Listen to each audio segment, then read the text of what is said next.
الحمد لله الذي لا يبلغ مدحته القائلون ولا يحصي نعماه العادون ولا يعدي حقه المجتهدون فترى الخلائق بقدرته ونشر الرياح برحمته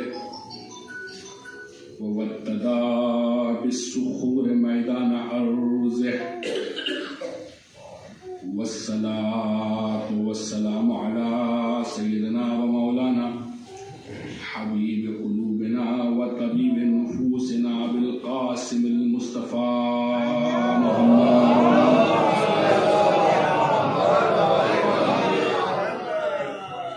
وآله الطيبين الطاهرين المعصومين الذين أذهب الله عنهم الرجس وطهرهم تطهيرا.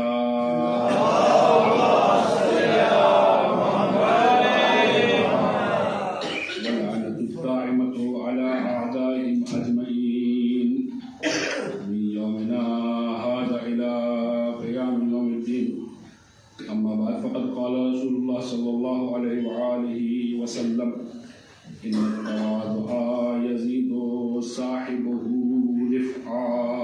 صلی اللہ محمد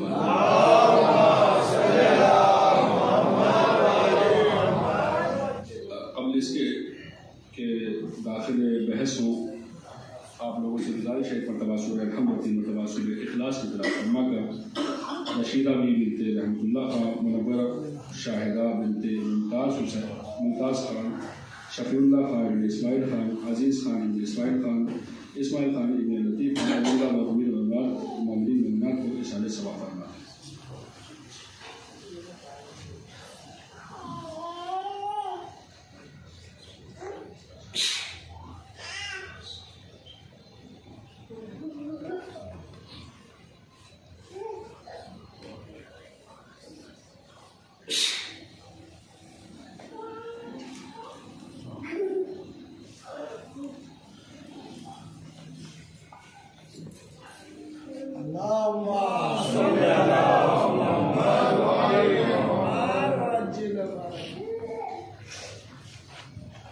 جس موضوع کا حقیقت میں انتخاب کیا بے حد ہی خوش اور جدید موضوع ہے، لیکن اپنی کوشش بطور اصلاح آپ بزرگان اور چھوٹے بھائیوں کے سامنے حاضر کر رہا ہوں. اللہ کے رسول حضرت محمد مصطفیٰ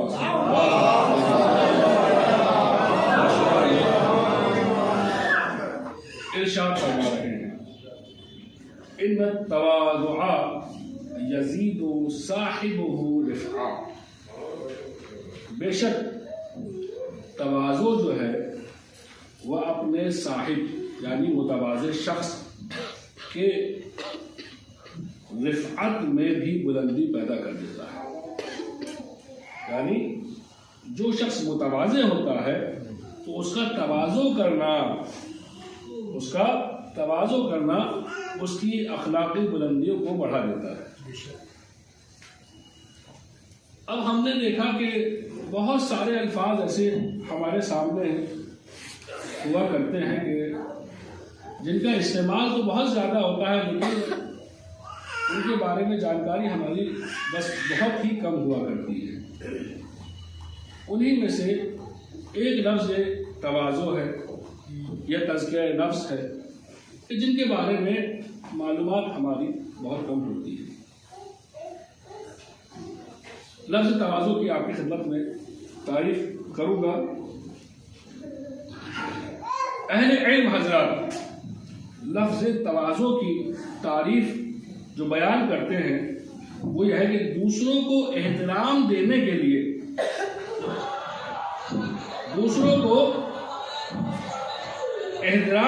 لیے اپنے آپ کو چھوٹا ظاہر کرنا، کسی بڑے شخص کا دوسروں کو احترام دینے کے لیے اپنے آپ کو چھوٹا ظاہر کرنا یہ تواضع کہلاتا ہے، یہ تواضع کہلاتا ہے۔ مثلا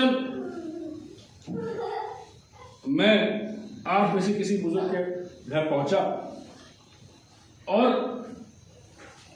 اس نے جیسے ہی مجھے دیکھا کہ مولانا تشریف لائے ہیں، مولانا آئے ہیں، اس نے اپنی جگہ پر کھڑے ہو کر مجھے اپنی جگہ بٹھایا اور میرے احترام میں وہ کھڑا ہو گیا۔ اب چونکہ آپ میں سے کافی حضرات ہیں جو میرے والد کے عمر کے بھی ہیں، بزرگ ہیں، بڑے بھائی ہیں، اب اس آنے والے کے میں جو پہنچا ہوں اس شخص کے پاس میں اور وہ میرے احترام میں جو کھڑا ہوا تو مجھ سے چھوٹا نہیں تھا کہ کھڑا ہوا، بلکہ اس نے مجھے احترام دینا چاہا، اس نے مجھے احترام دینا چاہا، لہٰذا وہ کھڑا ہو گیا۔ اس کی بزرگی اپنی جگہ باقی رہے گی۔ اب اللہ کا رسول یہاں ارشاد یہ فرما رہا ہے کہ اگر کوئی شخص اس طریقے سے کام کو انجام دیتا ہے، اگر کوئی شخص تواضع کو اختیار کرتے ہوئے اپنے سے چھوٹے کو عزت دیتا ہے تو پروردگار عالم اس کو یہ انعام بخش دیتا ہے کہ اس کے فضل و بزرگی میں اور زیادہ بڑھوتری ہو جاتی ہے۔ صلوات پڑھے گا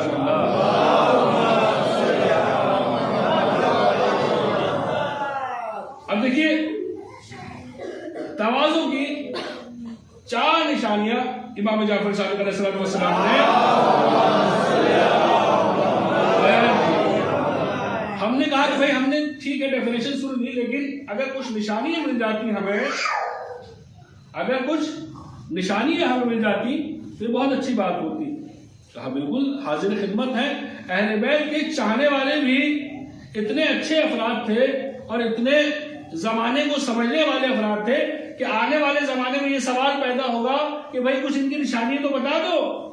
تو جب امام موجود نہ ہوں گے تو لوگوں کے پاس اس سوال کو جواب رہے، تو کسی نے امام سے پوچھا کہ امام یہ بتلائیے کہ متواضع شخص کی نشانیاں کیا ہیں، متواضع شخص کی نشانیاں کیا ہیں؟ تو اس نے سوال کیا، امام نے جواب دیا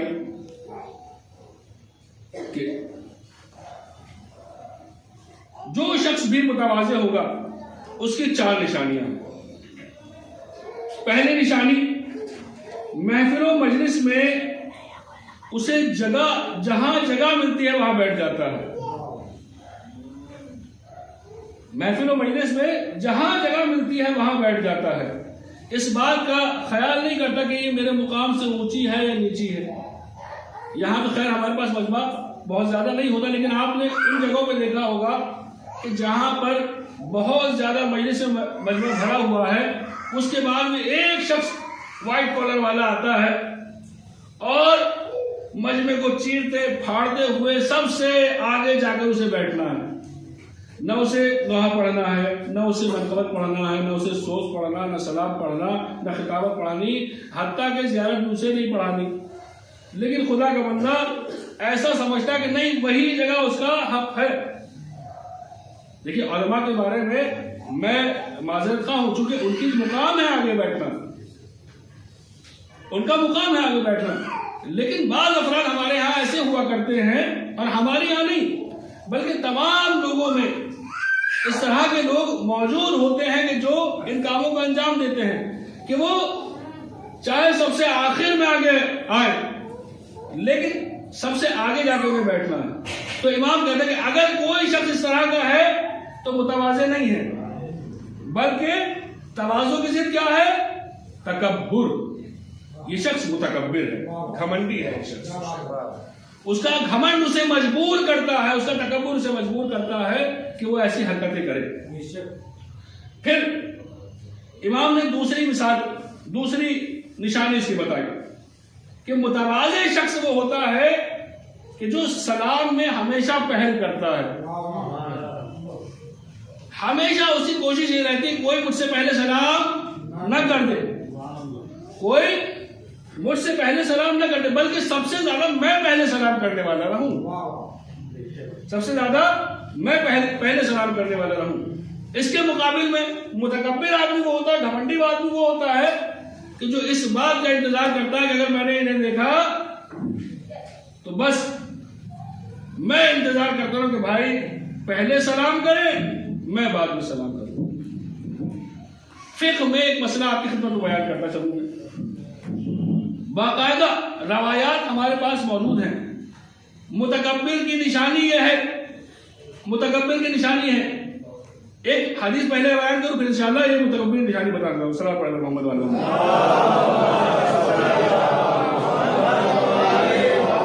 سلام کی ہو رہی تھی، حدیث بیان کرتے چلو کہ ابخل الناس من بخل بالسلام، سب سے زیادہ کنجوس ترین آدمی وہ ہے، کنجوس ترین شخص وہ ہے کہ جو سلام میں بھی بخل کرے۔ ارے دو جملے زبان سے سلام علیکم ادا کرنے تھے، اس میں بھی اگر کوئی کنجوسی کرنے والا ہے تو اس سے بڑا اور کون کنجوس ہو سکتا ہے؟ اس سے بڑا اور کون کنجوس ہو سکتا ہے؟ تو امام فرماتے ہیں کہ اس کی نشانی یہ ہے کہ وہ متواضع شخص ہمیشہ سلام میں پہل کرتا ہے، اور متکبر وہ ہوتا ہے کہ جو لوگوں کو دیکھتا ہے کہ کون مجھے کب سلام کرنے والا ہے، میں پہنچا ہوں تو کس کس نے مجھے سلام کیا، کس نے مجھے سلام نہیں کیا، میں پہنچا ہوں تو کس نے مجھے سلام کیا، کس نے سلام نہیں کیا۔ متواضع شخص ایسا نہیں ہوتا۔ اب فرماتے امام یہ ہے کہ جو شخص بھی لوگوں سے انتظار کرے کہ لوگ اس کو سلام کریں، جو شخص بھی لوگوں سے اس انتظار میں رہے کہ لوگ اس کو سلام کریں تو تم اسے سلام نہ کرنا، اسے سلام کرنا مکروہ ہے، اسے سلام کرنا مکروہ ہے۔ اس کے گھمنڈ کو توڑ ڈالو تاکہ اس کی اصلاح ہو سکے، تاکہ اس کی اصلاح ہو سکے۔ صلوات پڑھیں محمد۔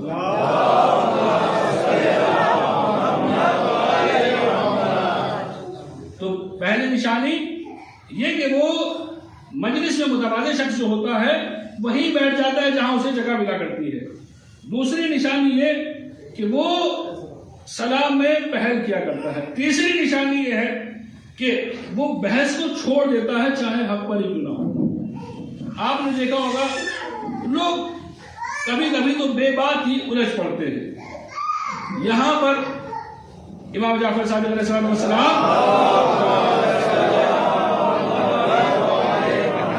ارشاد یہ فرماتے ہیں اگر کوئی شخص حصول علم کے لیے بحث کر رہا ہے،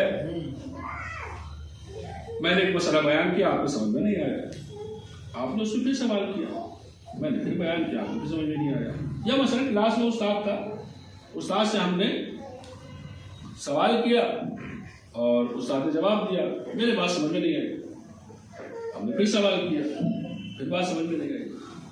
وہ چاہے کتنی طولانی ہو جائے، لیکن اگر وہ اس لیے ہے کہ میں جان لوں اور سمجھ لوں، تو امام جعفر صادق فرماتے ہیں کہ یہ اللہ کی نعمت ہے۔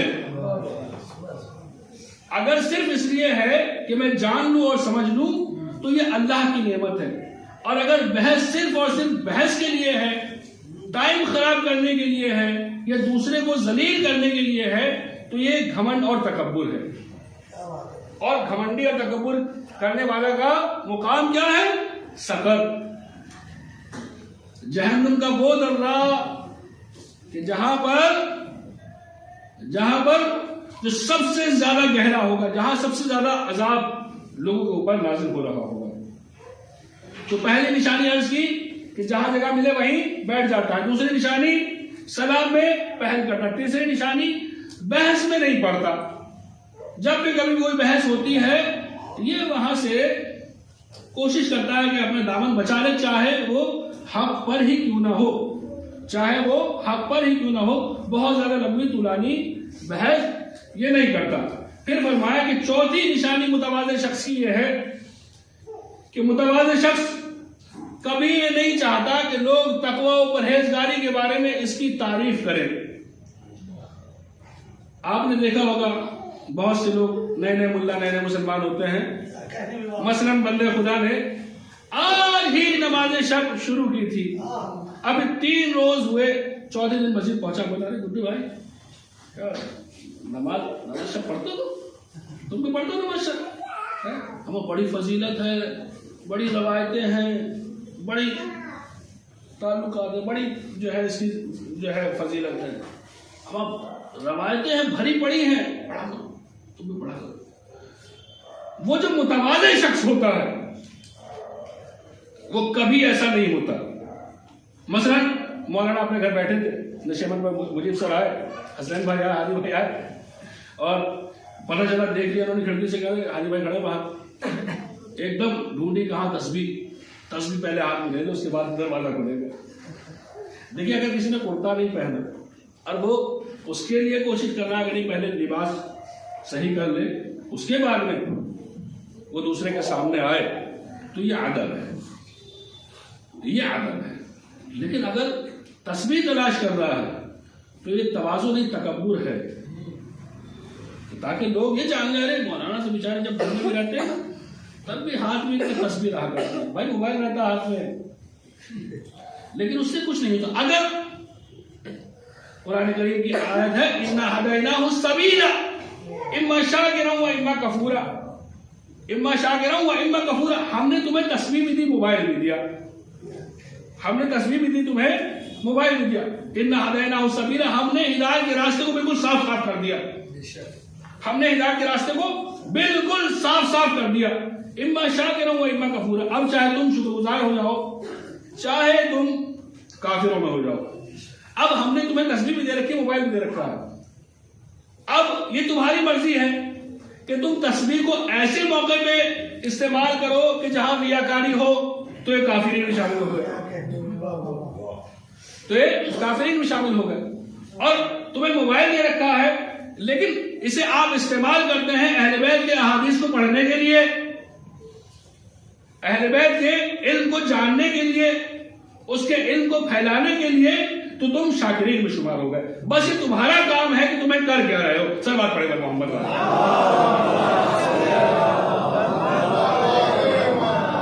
چیزیں وہی ہیں، دنیا وہی ہے، وہیں سے آگے بڑھ کر ایک آدمی حسین بنتا ہے اور اسی راستے میں اسی دنیا سے آگے بڑھ کر ایک آدمی یزید بنتا ہے. اب یہ تمہارا ظرف ہے کہ تم کیا بننا چاہتے ہو، یہ تمہارا ظرف ہے کہ تم کیا بننا چاہتے ہو. تو امام نے 4 نشانیاں متواضع شخص کی بیان کری. پہلی یہ کہ وہ ہمیشہ جہاں جگہ ملتی ہے وہیں بیٹھ جاتا ہے.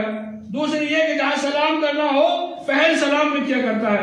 تیسری یہ کہ جب بھی کوئی بحث ہوتی تو وہ بحث کو چھوڑ دیا کرتا ہے چاہے حق پر ہی کیوں نہ ہو.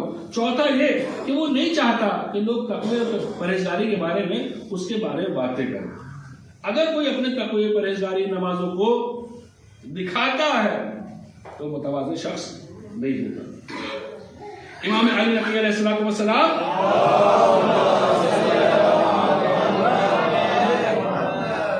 تواضع کے بارے میں ارشاد فرماتے ہیں. امام کیا فرماتے ہیں؟ التواضع ان تؤتی الناس ما تحب تعطى. تواضع یہ ہے کہ تم لوگوں کو وہ عطا کرو جو تم لوگوں سے اپنے لیے چاہتے ہو. تواضع یہ ہے، تم چاہتے ہو کہ میں تمہاری عزت کروں تو تم بھی مجھے عزت دو. تم چاہتے ہو میں تمہیں کھانا کھلاؤں تم بھی مجھے کھانا کھلاؤ. تم چاہتے ہو کہ میں تمہیں رقم دوں تم بھی مجھے رقم دو. مثلا جو تم اپنے لیے چاہتے ہو اسے دوسروں کو عطا کرو. یہ ہے تواضع امام کی نظر. 11 امام حسن عسکری علیہ السلام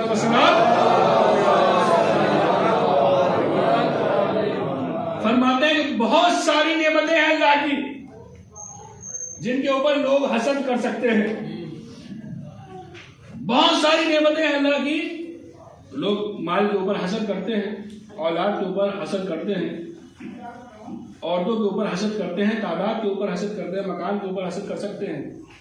لیکن ایک تواضع اللہ کی دی ہوئی ایسی نعمت ہے کہ جس کے اوپر کوئی حسد بھی نہیں کر سکتا، جس کے اوپر کوئی حسد بھی نہیں کر سکتا. پھر فرماتے ہیں کہ تواضع میں سے یہ ہے کہ جس کے پاس سے گزرو اسے سلام کرو. تواضع کی نشانیاں 11 امام بیان فرما رہے ہیں. تواضع کی نشانی یہ ہے کہ جس کے پاس سے گزرو اسے سلام کرو، اور جب محفل میں بیٹھو تو بیٹھنے والا آنے والا بیٹھے ہوئے کے اوپر سلام کرو۔ پھر فرمایا 11 امام فرماتے ہیں جو شخص دنیا میں اپنے بھائیوں سے تواضع کرے گا، جو شخص بھی دنیا میں اپنے بھائیوں سے تواضع سے کام لے گا وہ اللہ کی بارگاہ میں صدیقین میں سے ہوگا، اللہ کی بارگاہ میں صدیقین سچوں میں سے ہوگا۔ اور مولا علی ابن ابی طالب علیہ السلام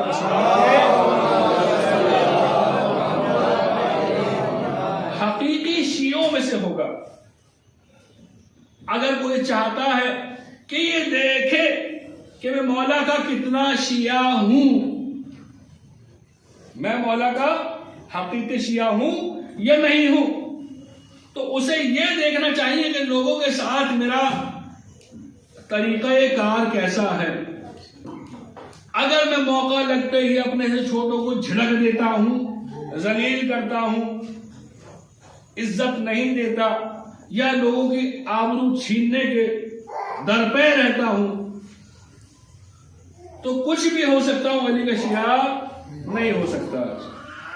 اگر لوگوں کا مال و متاع چھیننا چاہتا ہوں تو کچھ بھی ہو سکتا ہوں، علی کا شیعہ نہیں ہو سکتا۔ 11 امام سمجھ دے رہے ہیں بس وہ شخص مولا کا شیعہ ہے کہ جو متواضع ہو۔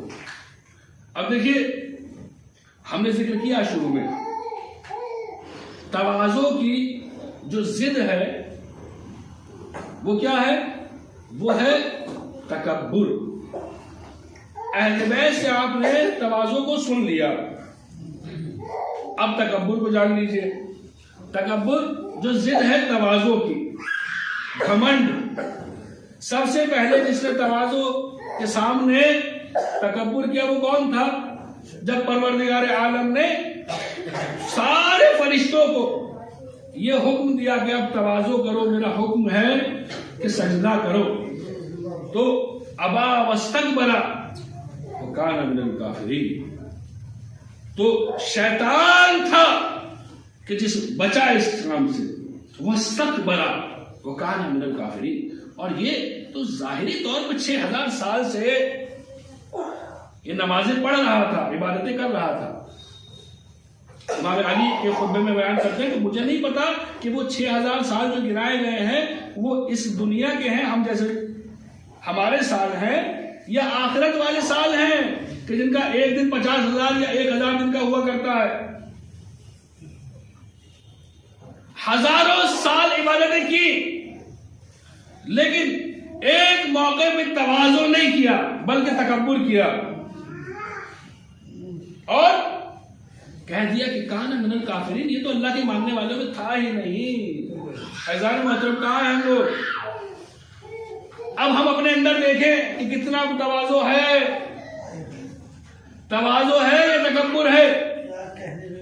اب میرے اندر کتنا تواضع ہے؟ تواضع ہے، تکبر ہے؟ اگر تواضع ہے تو اہل بیت کے ساتھ، اور اگر تکبر ہے تو کہیں تمہارا ہاشمی شیطان کے ساتھ نہ سلام پڑے گا محمد و آل محمد۔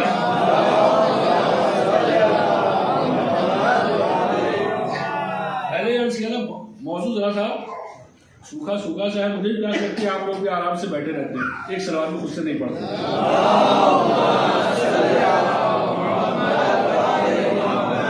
محترم، سب سے پہلا شخص کہ جس نے تکبر کیا وہ شیطان تھا۔ نتیجہ یہ کہ ہزاروں سال کی عبادت کا کچھ نہیں کی ہوگی اپنے لیے کی، اللہ نے کہا کی ہوگی اپنے لیے کی، چاہتا تھا کہ مقام کو حاصل کر لے، زمین پہ خلیفہ بن جائے، چاہتا تھا کہ زمین پہ خلیفہ بن جائے۔ ہمارے بنائے ہوئے بندے سے دل میں بغض رکھتا ہے؟ اللہ کے بندے سے دل میں بغض رکھنے والے کو پروردگار نے عبادتیں منہ پہ مار دی۔ کہیں ایسا تو نہیں کہ ہم بھی ان گناہوں میں کبھی شریک ہوئے ہوں کہ کسی اللہ کے بندے سے ہم بغض رکھتے ہیں؟ اللہ اکبر، اللہ اکبر۔ احادیث سے سننے کے لیے نہیں ہے، عمل کے لیے ہے۔ فکر کے لیے ہے. قرآن بار بار کہتا ہے افلا یتفکرون، یہ لوگ فکر نہیں کرتے. ہم کہ لوگ عقل سے کام نہیں لیتے، کہ لوگ نہیں سوچتے. یعنی چاہتا کیا ہے؟ خود کہتا ہے هل يستوي الذين يعلمون والذين لا يعلمون. سوالی انداز میں آپ سے کہتا ہے، ڈائریکٹ نہیں کہتا کہ دیکھو جاننے والے نہ جاننے والے، وہ جو مجلس میں آ کے جنہوں نے جان لیا اور جنہوں نے مجلس میں نہیں آ کے نہیں جانا، کیا وہ برابر، وہ دونوں برابر نہیں ہیں؟ نہیں، ایسے نہیں کہتا، بلکہ سوال کے انداز میں کرتا ہے. کہتا ہے کہ هل يستوي الذين يعلمون والذين لا يعلمون، کیا وہ لوگ کہ جو جانتے ہیں اور کیا وہ لوگ کہ جو نہیں جانتے برابر ہے؟ سب کا جواب ہے نہیں، پروردگار برابر نہیں ہے. تو میرے عزیزوں پھر ان کا عمل ایسا کیوں ہے کہ جو جاننے والے ہیں کہ جیسا کہ نہ جاننے والوں کا ہے؟ عقل مندوں کا، خرد والوں کا عقل نادانوں کے جیسا، عمل نادانوں کے جیسا نہیں ہونا چاہیے. ان کا کام نادانوں کے جیسا نہیں ہونا چاہیے. تو پہلا شخص جس نے تکبر کیا وہ شیطان. اس کے بعد میں ہم نے تاریخ عالم کو پڑھا اور جناب آدم کے بعد میں ہم دیکھتے ہیں کہ ان کا بیٹا قابیل، اسے بھی کچھ گھمنڈ ہو گیا تھا. نتیجہ تاریخ عالم میں لعنتی ہو گیا. اور جب اپنے بھائی کو مار ڈالا تو دیکھتا کیا کہ اب سمجھ میں نہیں آ رہا، کروں تو کیا کروں، کروں تو کیا کروں، کروں تو کیا کروں. جب انسان گناہ کر بیٹھتا ہے تو ایک جانور سے بھی بدتر ہو جاتا ہے. وہ جانور سے ہی بدتر ہو جاتا ہے. اب پریشان ہے، کروں تو کیا کروں، نہیں سمجھ میں آیا اب کیا کروں میں.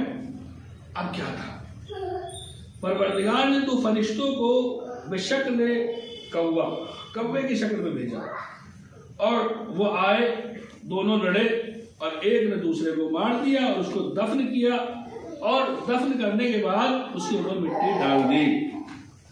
اب اس نے بھی ایسا ہی کیا، اپنے بھائی کو دفن کر دیا.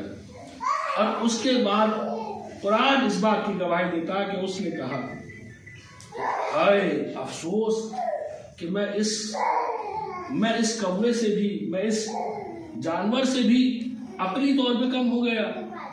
وہی جو کہ اپنے آپ کو بڑا سمجھ رہا تھا، وہی جو گھمنڈ میں آ کے جس نے اپنے بھائی تک کو مار دیا تھا، وہی جب گناہ کر بیٹھتا ہے. علماء اخلاق لکھتے ہیں کہ انسان کا دل ایک سفید کاغذ کی طرح ہوتا ہے، ایک کورے کاغذ کی طرح ہوتا ہے، اور جب وہ گناہ کرتا ہے تو ایک پوائنٹ اس کے دل کے اوپر آ جاتا ہے، ایک نقطہ اس کے دل کے اوپر سیاہی کا آ جاتا ہے. اور اگر وہ استغفار کر لے تو وہ سیاہی کم ہو جاتی ہے، اگر استغفار کر لے تو وہ سیاہی ختم ہو جاتی ہے. لیکن کبھی کبھی ہوتا یہ ہے کہ انسان گناہ پہ گناہ کیے جاتا ہے، گناہ پہ گناہ کیے جاتا ہے، گناہ پہ گناہ کیا جاتا ہے. جس گھمنڈ تکبر کے اندر ہمیشہ سے تھا، اس میں بڑھتا چلا جاتا ہے، بڑھتا چلا جاتا ہے، بڑھتا چلا جاتا ہے، اور ایک مقام کو آتا ہے کہ یہ اس گناہ کو اپنے لیے افتخار سمجھتا ہے. بڑے ہی فخریہ انداز میں بتاتا ہے کہ دیکھو میں نے فلاں جگہ پر جھوٹ بولا، کوئی مجھے پکڑ نہیں پایا. میں نے فلاں جگہ پر جھوٹ بولا لیکن کوئی مجھے سمجھ نہیں پایا میرے جھوٹ کی. کوئی نہ سمجھے، اللہ دیکھتا ہے، اللہ جاننے والا ہے. عزیزان محترم، جب انسان گناہ کرتا ہے تو سارا کاغذ اس کا سیاہ ہو جاتا ہے. اب راستہ نہیں بچتا کہ یہ سیاہی ختم ہو، یہ سیاہی کہیں چلی جائے، راستہ نہیں بچتا. آئیے آپ کو سیرت اہل بیت سناتا ہوں. صلی اللہ علیہ وسلم.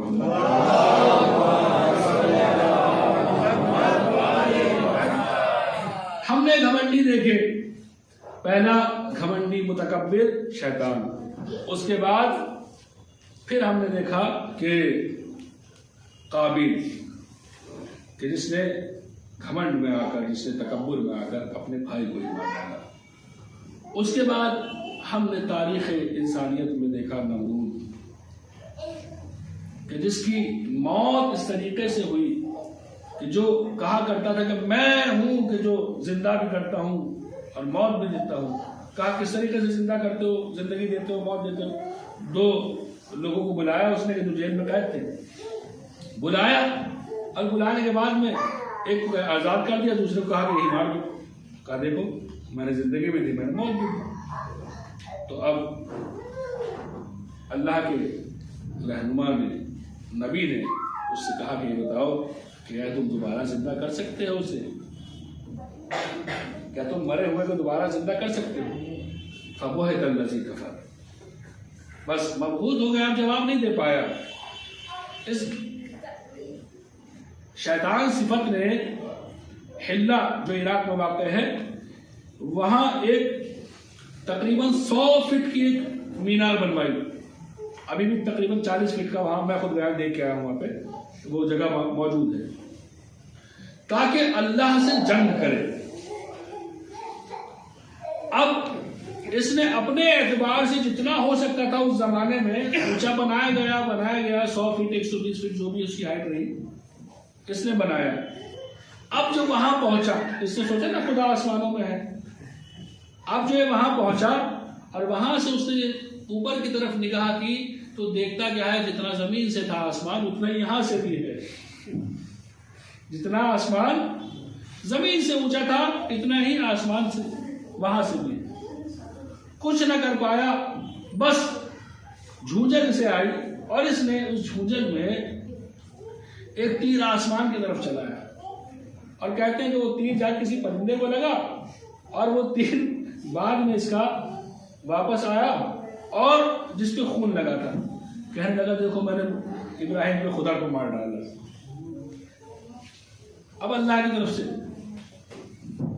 اس کے اوپر اللہ کی فوج مسلط ہوتی ہے، ایک ٹڈیاں آتی ہیں، بلکہ مچھروں کا ایک سیلاب ان کی طرف آتا ہے جو اس کے پورے لشکر کو کھا جاتا ہے۔ ایک مچھر اس کی ناک میں گھس گیا تھا، ایک مچھر اس کی ناک میں گھس گیا تھا اور وہ ناک میں جانے کے بعد سر میں پہنچ گیا اور اس کے سر میں اندر سے کاٹتا رہتا تھا۔ پروردگار نے اسے وہاں بھی زندگی نہ دی، یہ اس کے سر میں کاٹتا رہتا تھا، اور روایت ہے کہ اس کے سر کے اوپر باقاعدہ جھوٹے مارے جاتے تھے، تب اسے سکون پڑا کرتا تھا۔ 10 سال تک اس متکبر کا یہی حال رہا، 10 سال تک اس کے سر پہ جوتے پڑتے رہے۔ وہ شخص جو خدائی کا دعویٰ کر رہا تھا، اس کے سر پہ جوتے پڑتے رہے اور پھر اسی عالم میں مر گیا۔ فرعون جو کہا کرتا تھا انا ربکم الاعلی، میں تمہارا بڑا رب ہوں، میں ہوں تمہارا سب سے بڑا خدا، کہا اچھا اس کے اولاد کو لے لیا، جاؤ شم ختم۔ ارے تو خدا ہے تو اپنی اولاد کو تو زندہ کر کے دکھا، نہیں تھی طاقت۔ اب جناب موسیٰ کے پیچھے دوڑنے لگے، ایسا غرق ہوا کہ نام و نشان باقی نہ رہا، تو عزیزان محترم یہ کہانی سنانے کے لیے نہیں ہے، عمل کے لیے ہے، ہمیشہ تکبر سے دور رہے۔ ایک اور روایت آپ کی خدمت میں عرض کرتا ہوں، چلو سمجھ پائے گا محمد۔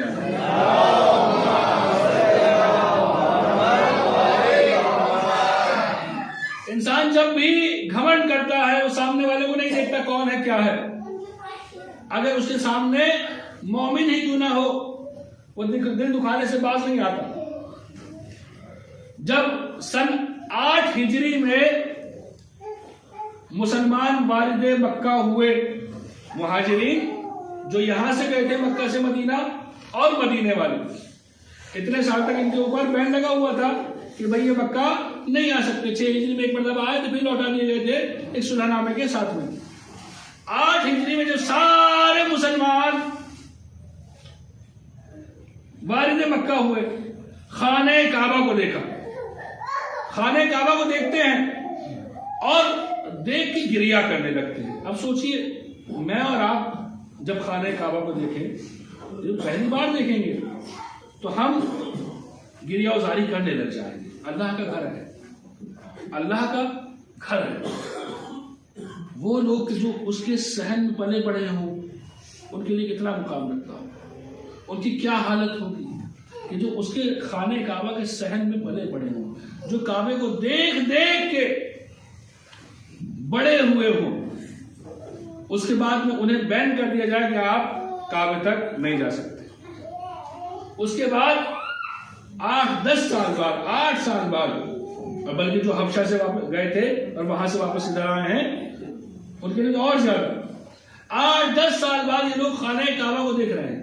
اب جو خانہ کعبہ کے پاس پہنچے تو کعبے کی دیواروں کو، غلاف کو پکڑ کے کوئی رو رہا تھا، کوئی ہنس رہا تھا، کوئی چمٹ رہا تھا، کوئی بوسہ دے رہا تھا، کوئی آنکھوں سے غلاف کو لگا رہا تھا۔ اور اس وقت میں اللہ کے رسول نے کہا کہ اے مسلمانوں میری بات سنو۔ کہا یا رسول اللہ، کہا یہ بتلاؤ اگر کوئی شخص اس وقت آئے اور آنے کے بعد میں کعبے کو حملہ کر دے، کعبے پر حملہ کر دے اور کعبے کو نیست و نابود کر دے، کعبے کی دیوار کو توڑ دے، تو یہ بتاؤ تمہارے نزدیک کیسا ہوگا وہ شخص؟ تمہارے نزدیک وہ شخص کیسا ہوگا؟ تو کہنے لگے یا رسول اللہ، ہماری نگاہ میں دنیا کا سب سے زیادہ نفرت کے لائق وہ شخص ہوگا کہ جو اس وقت آ کے کعبے کے اوپر حملہ کر دے، جو اس وقت آ کے کعبے کے اوپر حملہ کر دے، ہماری نگاہ میں سب سے زیادہ خطرناک، سب سے زیادہ برا وہ شخص ہوگا۔ تو اللہ کے رسول نے ایک تاریخی جملہ عنایت فرمایا، آپ نے ارشاد فرمایا کہ دیکھو وہ شخص کہ جو اس وقت خانہ کعبہ کو آ کر توڑ دے، اس کے اوپر حملہ کر دے، اتنا بڑا گناہگار نہیں ہے کہ جتنا گناہگار وہ شخص ہوتا ہے کہ جو ایک مومن کا دل دکھا دیتا ہے، جو مومن کا دل دکھا دیتا ہے، وہ اس سے کہیں زیادہ گناہگار ہے۔ عزیزان محترم، گھمنڈ انسان کہیں بھی لے جاتا ہے، تکبر انسان کہیں بھی لے جاتا ہے۔ آئیے رسول اسلام کا تواضع آپ کو سنا ہوگا۔ رسول اسلام کا تواضع یہ ہے، آپ نے جانتے ہیں، سنا ہے آپ نے علماء سے، بزرگوں سے، نبی یا امام جو ہوتا ہے اپنے وقت کا سب سے بڑا عالم، سب سے بڑا شجاع، سب سے زیادہ طاقتور انسان ہوتا ہے۔ اب اللہ کے رسول کون ہے؟ سب سے زیادہ طاقتور انسان اپنے زمانے میں۔ اس زمانے میں کوئی ان کے راستے میں کوڑا پھیلا سکتا ہے؟ بھلا آپ اگر اپنے محلے میں ایک ممبر ہی کیوں نہ ہو، سباسد ہی کیوں نہ ہو، میئر کیوں نہ ہو شہر کے، ممکن ہے کوئی آپ کے راستے میں کانٹے بچھا دے یا کوڑا پھینک دے؟ کیا ممکن ہے کہ کوئی آپ کے اوپر اونٹ کی اوجھڑی ڈال دے؟ اللہ کے رسول وہ ہیں، اتنے متواضع ہیں کہ ایک شخص آنے کے بعد میں آپ کے اوپر اونٹنی کی اوجھڑی ڈال دیتا ہے لیکن آپ اسے کچھ نہیں کہتے، آپ اسے کچھ نہیں کہتے۔ امیر المومنین مولا علی بن ابی طالب علیہ السلام، اس واقعے کو آپ نے دوسرے باب میں ضرور سنا ہوگا، اس طرح نہیں سنا ہوگا انشاءاللہ۔ مولا علی عمرو بن عبد الود کے سینے کے اوپر سوار ہیں، قربتاً الی اللہ قتل کر دینے والے ہیں، قربتاً الی اللہ قتل کر دینے والے ہیں، لیکن اسی بیچ میں اس نے لعاب دہن امام کے اوپر ڈال دیا، آپ نے اسے وہیں چھوڑ دیا۔ بعد میں پوچھا یا علی اس وقت چھوڑنے کی وجہ کیا تھی؟ بعد میں مار تو دیا ٹھیک ہے، لیکن اس وقت چھوڑنے کی وجہ کیا تھی؟ کہا اس وقت میرے دل سے مجھے غصہ آ گیا تھا اور ایک متواضع شخص کبھی بھی غصے میں کام نہیں کرتا.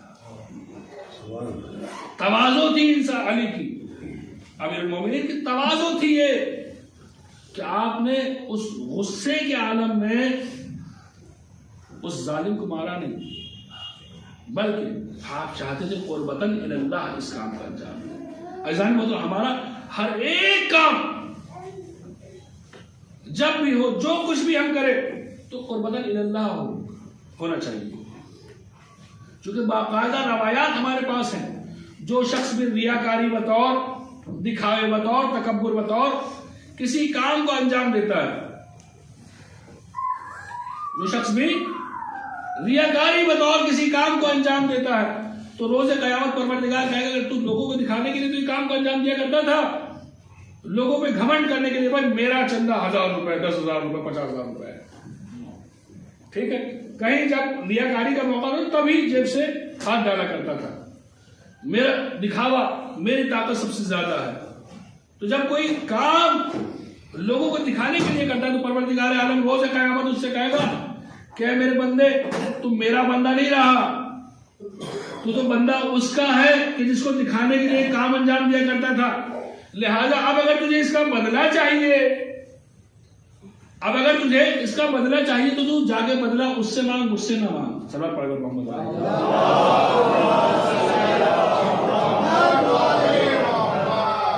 تو جان محترم ہر ایک چیز میں تواضع ضروری ہے. اللہ کے سامنے تواضع کی 3 قسمیں ہیں، وہ اور بیان کروں مجلس تمام انشاءاللہ. تواضع کی 3 قسمیں ہیں. ایک تواضع اللہ کے سامنے ہے. اللہ کے تواضع، اللہ کے سامنے تواضع کیا ہے؟ اس کے احکامات کے اوپر عمل کیا جائے، اس کے حکم کو بجایا جائے، اس کی جس چیزوں سے منع کیا اس نے ان سے رکا جائے. نماز پڑھنے کو کہا ہے تو نماز میں آئیے، عبادت کے لیے کہا گیا ہے تو عبادت کو انجام دیجیے. گناہوں سے پرہیز کے لیے کہا گیا ہے کہ گناہوں سے پرہیز کیجیے اور اس کی نعمتوں کا شکر ادا کیجیے. یہ اللہ کے سامنے تواضع ہے. کبھی یہ نہ کہیے یہ کھانا مجھے اچھا نہیں لگتا، یہ مجھے اچھا نہیں لگتا، بلکہ اس طرح کہیے کہ یہ کھانا میرا مزاج اس کھانے کے مطابق نہیں ہے، میرا مزاج اس کھانے میں کوئی کمی نہیں ہے. کیونکہ بھائی 1000 آدمی کھا رہے ہیں، ان کو تکلیف نہیں ہے، آپ کو تکلیف ہے، تو یعنی آپ میں کمی، کھانے میں کوئی کمی نہیں ہے، کھانے میں کوئی کمی نہیں ہے، بلکہ تکلیف آپ میں، مشکل آپ میں، پریشانی آپ میں، کھانے میں کوئی مشکل پریشانی نہیں ہے. تو جب بھی کہیں اللہ کی نعمتوں کا شکر ادا کیجیے، یہ ہے تواضع. اللہ کے احکامات کے اوپر عمل کیجیے، یہ ہے تواضع. اس کی نواہی سے پرہیز کیجیے، یہ ہے تواضع. اہل بیت کے سامنے تواضع کیا ہے؟ اہل بیت کے سامنے تواضع یہ ہے کہ ان کی سیرت کے اوپر عمل کیا جائے. دوسرا تواضع اہل بیت کی سیرت کے اوپر عمل کیا جائے، یہ ان کے سامنے تواضع ہے. تیسرا تواضع کیا ہے؟ تیسرا تواضع ہے عام مومنین کے سامنے تواضع. ہمیشہ ہر ایک شخص کے سامنے متواضع رہے، کسی کو اپنے سے نیچا نہ سمجھے، کسی کو کم نسل نہ سمجھے، کسی کو ذلیل نہ سمجھے، کسی کو حقیر نہ جانے، غریب و امیر کا فرق نہ کرے. ہمیشہ ایک ہی طریقے سے سب کے ساتھ زندگی گزارے، ایک ہی طریقے سے سب کے ساتھ ٹریٹ کرے. یہ تواضع. بہترین تواضع کرنے والے ہم نے اہل بیت کو ہی دیکھا. تواضع کی حد یہ ہے کہ وہ ظالم کہ جنہوں نے ابھی علی اکبر کو مار دیا، جنہوں نے علی اصغر کو مار دیا، جنہوں نے عباس کے ہاتھوں کو کاٹ دیا، علی حسین جب ان کے سامنے جا رہے ہیں تو تواضع کی حد یہ ہے کہ حسین ان سے بھی کہہ رہے ہیں ظالموں اب تو ایمان لے آؤ، اب بھی موقع ہے کہ تم ہدایت کو پالو، اب بھی موقع ہے کہ تم اللہ کے رسول کی ذریت کو قتل نہ کرو، ان کے اوپر ظلم نہ کرو. ارباب آزاد، وقت آخر آیا، حسین نے علی اصغر کو دے دیا. حسین نے علی اکبر کے سینے سے سینہ کھینچ لی. حسین اپنے 32 سال کے بھائی کے کٹے ہوئے بازو کو اٹھا رہا ہے. اور بابا وقت آخر آیا. اب حسین میدان کربلا میں آئے ہیں. ظالموں کو اب بھی ہدایت دے رہے ہیں لیکن کوئی ہدایت قبول کرنے والا نہیں ہے. اور بابا جب کوئی ہدایت قبول نہیں کرتا تو امام نے خاص انہوں نے ہدایت کیا اور فرمایا مجھے معلوم ہے تمہارے پیٹوں میں لقمہ حرام بنا ہوا ہے, تمہارے اوپر کوئی نصیحت عمل نہ کرے گی. اور بابا اب امام نے ان سے جنگ لڑنا کی شروع کی. ایسی جنگ کری, ایسی جنگ کی, کہتے ہیں کہ کوفے کی دیواروں سے فوٹیج کیے جا کے لڑنے لگی. اور بابا وقت وہ آیا کہ خدا کی طرف سے آواز آئی یا ایتھا النفس المطمئنہ ارجعی الی ربک راضیۃ مرضیہ. اے نفس مطمئنہ اپنے رب کی طرف لوٹ آ کہ اللہ تجھ سے راضی ہے, تو بھی خدا سے راضی ہو جا. اور بابا اس صدائے کو سننا تھا. حسین نے اپنی تلوار کو میدان میں رکھا. اور بابا اتنا دیکھا ظالموں نے جس کے پاس تیر تھا تیر چلایا, جس کے پاس تلوار تھی تلوار سے حسین کے اوپر حملہ کیا. اور بابا راوی یہ کہتا ہے کہ جس کے پاس تیر و تلوار نہ تھے اس کے وہ پتھروں کو اٹھا اٹھا کر حسین کے مارا کرتا تھا, اور جسے پتھر نصیب نہ تھے وہ کربلا کی گرم ریت کو اٹھا کر حسین کے زخموں پہ چھڑک رہا تھا. انا للہ و انا الیہ راجعون.